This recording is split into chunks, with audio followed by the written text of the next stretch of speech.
നമസ്കാരം. NCTVയുടെ വാർത്തകൾ ഇതുവരെ എന്ന ന്യൂസ് ബുള്ളറ്റിനിലേക്ക് സ്വാഗതം. ഇന്നത്തെ പ്രധാന വാർത്താ സംഭവങ്ങൾ നോക്കാം. വരാക്കരയിൽ സ്കൂട്ടറും കാറും കൂട്ടിയിടിച്ച് പരിക്കേറ്റ് ചികിത്സയിലായിരുന്ന സ്കൂട്ടർ യാത്രികൻ മരിച്ചു. വരാക്കര കപ്പേളയ്ക്ക് സമീപം മാപ്രാണത്തുകാരൻ വീട്ടിൽ 66 വയസ്സുള്ള MR ജോൺസനാണ് മരിച്ചത്. ബുധനാഴ്ച രാവിലെ 8 മണിയോടെയായിരുന്നു അപകടം. ആമ്പല്ലൂർ വരന്തരപ്പള്ളി റോഡിൽ വരാക്കര കപ്പേളയ്ക്ക് സമീപത്തായിരുന്നു സ്കൂട്ടറും കാറും കൂട്ടിയിടിച്ച് ജോൺസന് ഗുരുതരമായി പരിക്കേറ്റത്. ജോൺസന്റെ വീടിന് മുന്നിൽ തന്നെയാണ് അപകടമുണ്ടായത്. ആമ്പല്ലൂർ ഭാഗത്തു നിന്നും വരന്തരപ്പള്ളി ഭാഗത്തേക്ക് പോയിരുന്ന കാറുമായാണ് സ്കൂട്ടർ അപകടത്തിൽപ്പെട്ടത്. ഗുരുതരമായി പരിക്കേറ്റ ജോൺസനെ Thrissur Jubilee Mission Medical College ആശുപത്രിയിൽ പ്രവേശിപ്പിച്ചെങ്കിലും വ്യാഴാഴ്ച രാവിലെ മരണം സംഭവിക്കുകയായിരുന്നു. സംസ്കാരം വെള്ളിയാഴ്ച രാവിലെ 9:30 വരാക്കര ഇൻഫന്റ് ജീസസ് ദേവാലയത്തിൽ നടക്കും. പ്രമുഖ ഇലത്താള കലാകാരൻ പുതുക്കാട് തെക്കേത്തുറവ് കിളിയറ രാമൻ നായർ അന്തരിച്ചു. 74 വയസ്സായിരുന്നു. മധ്യ കേരളത്തിലെ വിവിധ പൂരങ്ങളിൽ നിറസാന്നിധ്യമായിരുന്ന രാമൻ നായർ കുറുമാലിക്കാവ് ക്ഷേത്രത്തിലെ പാനപ്പറ യോഗത്തിലൂടെയാണ് ഇലത്താള കലാരംഗത്തേക്ക് പ്രവേശിച്ചത്. ചക്കംകുളം ശങ്കുണ്ണിമാരാർ, അപ്പുമാരാർ, തൃപ്പേക്കുളം അച്യുതമാരാർ, മഠത്തിൽ ഗോപാലമാരാർ തുടങ്ങിയ പ്രമുഖ മേളപ്രമാണിമാരുടെ മേളങ്ങളിൽ സ്ഥിര സാന്നിധ്യമായിരുന്നു.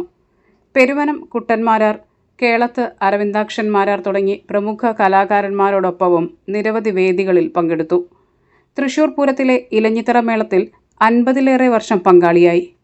തൃപ്പൂണിത്തുറ ക്ഷേത്രം ഉൾപ്പെടെ വിവിധ ക്ഷേത്രങ്ങളിൽ നിന്ന് ആദരവും ലഭിച്ചിട്ടുണ്ട്. കുനിശ്ശേരി അനിയന്മാരാർ, കേളത്ത് കുട്ടപ്പമാരാർ തുടങ്ങിയവരോടൊപ്പം പഞ്ചവാദ്യ പരിപാടികൾക്കായി മദ്രാസിലും പങ്കെടുത്തിരുന്നു. രമയാണ് ഭാര്യ. BJP സോഷ്യൽ മീഡിയ ജില്ലാ കമ്മിറ്റി അംഗമായ രമ്യ കിളിയറ മകനും ഗ്രാമപഞ്ചായത്ത് അംഗം സൗമ്യ മരുമകളുമാണ്. BJP പുതുക്കാട് മണ്ഡലം കമ്മിറ്റിയുടെ നേതൃത്വത്തിൽ രാഷ്ട്ര സ്വാഭിമാൻ യാത്ര നടത്തി. ഹർ ഘർ തിരംഗ ആഘോഷങ്ങളുടെ ഭാഗമായാണ് BJP പുതുക്കാട് മണ്ഡലം പ്രസിഡന്റ് അരുൺകുമാറിന്റെ നേതൃത്വത്തിൽ രാഷ്ട്ര സ്വാഭിമാൻ യാത്ര നടത്തിയത്. BJP തൃശൂർ സിറ്റി ജില്ലാ സെക്രട്ടറി NR റോഷൻ പദയാത്ര ഫ്ളാഗ് ഓഫ് ചെയ്തു. നേതാക്കളായ രാമദാസ് വൈലൂർ, വിജു തച്ചംകുളം, രാഹുൽ നന്ദിക്കര, വിഷ്ണു കൊറ്റിക്കൽ, ശ്രീധരൻ കളരിക്കൽ, ജോയ് മഞ്ഞളി, സരോജിനി സുധാകരൻ, കവിത പ്രസാദ്, സുജിത ആറാട്ടുപുഴ, രശ്മി സുരേന്ദ്രൻ, രജത് നാരായണൻ, KK ഷാജി തുടങ്ങിയവർ നേതൃത്വം നൽകി. പുതുക്കാട് മുപ്ലിയം വഴിയിൽ നിന്ന് ആരംഭിച്ച പദയാത്ര പുതുക്കാട് സെന്ററിൽ സമാപിച്ചു. ദേശീയപാത നെല്ലായിയിൽ സർവീസ് റോഡിലെ വെള്ളക്കെട്ട് പ്രദേശവാസികളുടെ ജീവിതം ദുരിതമാക്കി. ചെറുമഴയിൽ പോലും സർവീസ് റോഡ് പുഴയ്ക്ക് സമാനമായി മാറുമെന്ന് നാട്ടുകാർ. കനത്ത മഴയിൽ ദേശീയപാത നെല്ലായിയിൽ സർവീസ് റോഡിലൂടെ യാത്ര ചെയ്യാൻ പറ്റാത്ത അവസ്ഥയാണെന്ന് നാട്ടുകാർ. സർവീസ് റോഡിലെ കാനകൾ അടഞ്ഞ ഇടങ്ങളിൽ വെള്ളം കടത്തിവിടാൻ സൗകര്യമൊരുക്കാത്തതാണ് പ്രതിസന്ധിയാവുന്നത്. റോഡരികിലെ ഓവുചാലുകൾ അടഞ്ഞുകിടക്കുന്നതിനാൽ റോഡിൽ പലയിടത്തും വെള്ളക്കെട്ടുണ്ട്. മഴ പെയ്യുന്ന സമയങ്ങളിൽ ഇരുചക്രവാഹനങ്ങൾക്കും ചെറുവാഹനങ്ങൾക്കും ഇതിലൂടെ കടന്നു പോകാനാകുന്നില്ല. സർവീസ് റോഡിനോട് ചേർന്ന് അശാസ്ത്രീയമായാണ് ഡ്രൈനേജും കൾവർട്ടും നിർമ്മിച്ചതെന്ന് പരാതിയുണ്ട്. വാഹനങ്ങൾ കടന്നു പോകുമ്പോൾ കാൽനട യാത്രക്കാരുടെ ദേഹത്ത് വെള്ളം തെറിക്കുന്നതും പതിവാണ്. റോഡിലെ വെള്ളക്കെട്ടിന് പരിഹാരം കാണണമെന്ന് പലവട്ടം ആവശ്യപ്പെട്ടിട്ടും ബന്ധപ്പെട്ടവർ നടപടിയെടുക്കുന്നില്ലെന്ന് നാട്ടുകാർ പറയുന്നു. ഇവിടെ വെള്ളക്കെട്ട് കുറെ കാലമായിട്ടുള്ളതാണ്. ഇവരെന്താ വെച്ച് കഴിഞ്ഞാൽ സാധാരണ ഈ മണ്ണ് മുഴുവൻ മെഴുകി റോഡിന്റെ പൊക്കത്തേക്ക് ഇടും. അടുത്ത മഴ പെയ്യുമ്പോൾ അത് വീണ്ടും അതിലേക്ക് തന്നെ വരും. അത് കാരണം കൊണ്ട് കുറെ കാലമായിട്ടുള്ള ഇടപാടത്. ഇവിടെ ഇവരോട് കുറെ തവണ കംപ്ലൈന്റ് ചെയ്തിട്ടും ഇതുവരെ ഇതിനൊരു ആക്ഷനും ഉണ്ടായിട്ടില്ല. അവർ 800 ആൾക്കാരാണെന്ന് ഇവിടെ വീഴണേ. ബസ് ഇറങ്ങിയിട്ടായാലും ഈ കാനയിലേക്ക് വീണ ആൾക്കാരുകൾ. കാനയുടെ സൈഡിൽ വെള്ളം കെട്ടിയിട്ട് കാന മുഴുവൻ ബ്ലോക്കാ. മഴ പെയ്തു കഴിഞ്ഞാൽ ഇവിടെ പുഴ പോലെയാ പിന്നെ വെള്ളം. പിന്നെ അതിന്റെ സൈഡ് മുഴുവൻ അടഞ്ഞെടുക്കുക. അടഞ്ഞെടുക്കുന്നതിന്റെ പേരിൽ മഴ പെയ്ത് കഴിഞ്ഞാൽ വെള്ളപ്പൊക്കം പോലെയാണ് ഇവിടെ. യാത്രക്കാർക്കല്ല, വണ്ടിക്കാർ പോയി കഴിഞ്ഞാൽ ആൾക്കാർക്ക് അപ്പുറത്തെ സൈഡിലുള്ള വണ്ടിക്കാർക്ക് പോകാൻ പറ്റില്ല. അത്രയും വെള്ളം നടിക്കും ഇവിടെ. അവര് പറഞ്ഞത് മണ്ണ് തള്ളി വരുന്നുണ്ട്, തള്ളി കളയും എന്നങ്ങനെ പറഞ്ഞു. അതൊന്നും ഉണ്ടായിട്ടില്ല. ദേശീയപാത നിർമ്മാണ കരാർ കമ്പനിയുടെ അശാസ്ത്രീയമായ നിർമ്മാണ പ്രവർത്തികളാണ് വെള്ളക്കെട്ടിന് കാരണമെന്ന് നാട്ടുകാർ പറഞ്ഞു.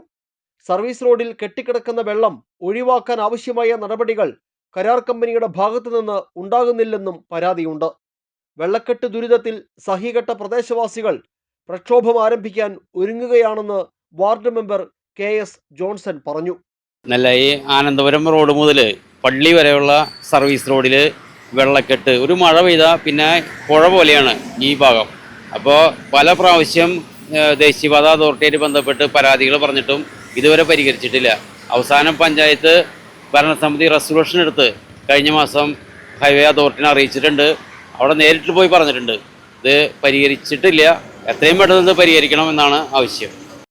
പ്രധാന പാതയോട് ചേർന്നാണ് ചെളിയും വെള്ളവും കെട്ടിക്കിടക്കുന്നത്. ചെറിയൊരു മഴ പെയ്താൽ ചെളിയും വെള്ളവും കൂടിക്കുടഞ്ഞ് റോഡിന്റെ പകുതിയോളം ഭാഗം ചെളിക്കെട്ടാകും. റോഡിൽ നിന്ന് വെള്ളം ഒഴുകിപ്പോകാനുള്ള സംവിധാനം അടിയന്തരമായി ഒരുക്കണമെന്നാണ് പ്രദേശവാസികൾ ആവശ്യപ്പെടുന്നത്. ദേശീയപാത നെല്ലായിയിലുള്ള സർവീസ് റോഡിന്റെ പരിതാപകരമായ ഒരു അവസ്ഥയാണിത്. ഒറ്റ മഴയിൽ തന്നെ ചെളിക്കുളമായി മാറുന്ന ഒരു റോഡായി മാറിയിരിക്കുകയാണ് നെല്ലായിലെ ഈ സർവീസ് റോഡ്.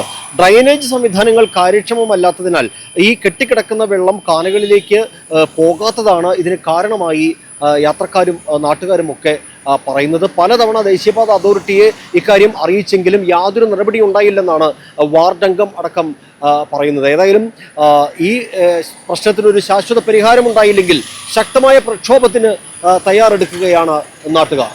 ക്യാമറമാൻ നന്ദുവിനൊപ്പം ആൻഡ്രോ കല്ലേരി, NCTV ന്യൂസ്, പുതുക്കാട്. കാലാവസ്ഥ.